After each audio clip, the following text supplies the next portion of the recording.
Welcome to కీటాక్స్.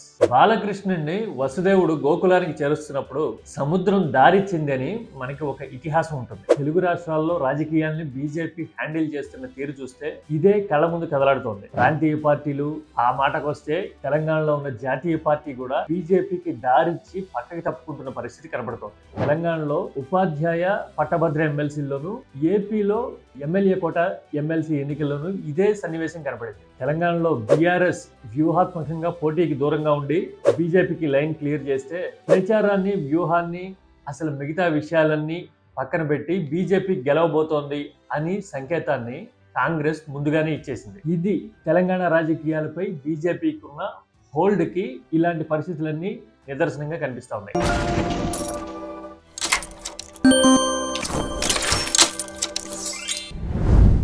ఇక ఏపీలో MLC ఎన్నికల్లో ఒక ఇంట్రెస్టింగ్ సన్నివేశం కనబడుతోంది. పొత్తులో భాగంగా 5 ఎమ్మెల్సీల్లో 3 టీడీపీ తీసుకుంటే 1 జనసేనకి, మరొకటి బీజేపీకి ఇచ్చారు.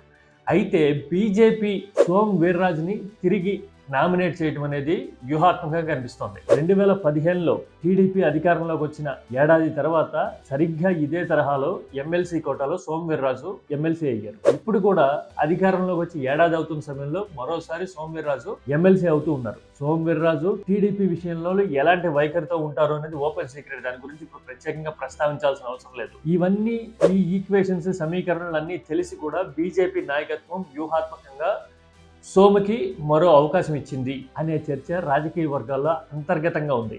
ఎందుకంటే తెలుగు రాష్ట్రాల్లో బీజేపీని కాదని, లేదని దాటిపోయే పరిస్థితి ఏ పార్టీకి లేదు. ఇలాంటి సమయంలో అదేదో సినిమాలో చెప్పినట్టు, నువ్వు తలుచుకో స్వామి, నువ్వు తలుచుకుంటే అవుతుంది అన్నట్టుగా బీజేపీ ఆ పార్టీ కోసం, ఈ పార్టీ కోసం ఎందుకు పనిచేయాలి?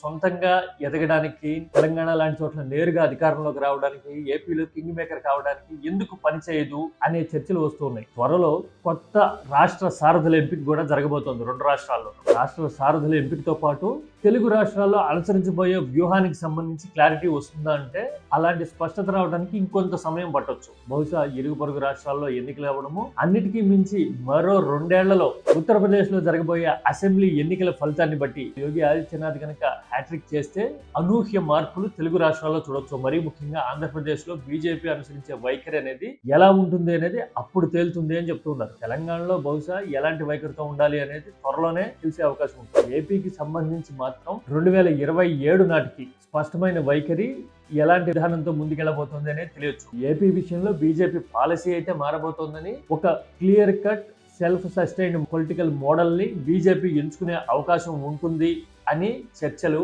అన్ని వైపుల నుంచి జరుగుతుంది. సోమ్ వీర్రాజు ఎంపిక బీజేపీ అంతర్గత వ్యవహారము. ఇది పూర్తిగా ఎవరిని ఎంపిక చేసుకోవాలి అనేది ఆ పార్టీ నిర్ణయం తీసుకుంటుంది అనుకోవడానికి లేదు. ఎందుకంటే కూటమిలో భాగస్వామ్య పక్షంగా ఉన్నప్పుడు ప్రధాన పార్టీతో ఎలాంటి వైఖరి అనుసరిస్తారు, ఎలాంటి ధోరణితో ముందుకెళ్తారు అనే విషయాన్ని దృష్టిలో పెట్టుకునే ఎమ్మెల్యే కోట, ఎమ్మెల్సీ లాంటి ఎంపికలు బీజేపీ లాంటి జాతీయ పార్టీ చేస్తుంది అనుకోవాలి. అందుకోసమని క్లియర్ కట్ గా సోమ్ వీర్రాజు ఎంపిక అనేది ఏపీలో భవిష్యత్ రాజకీయ పరిణామాలకి ఒక సంకేతంగా చెప్తూ ఉన్నారు. మీరే ఉంటారు, తెలుగు రాష్ట్రాల్లో మారబోయే రాజకీయ సమీకరణలు ఎమ్మెల్సీ ఎన్నికలతో సూచనప్రాయంగా కనిపిస్తున్నాయా? మీ అభిప్రాయాన్ని కామెంట్లో చెప్పండి. Don't forget to subscribe కీటాక్స్.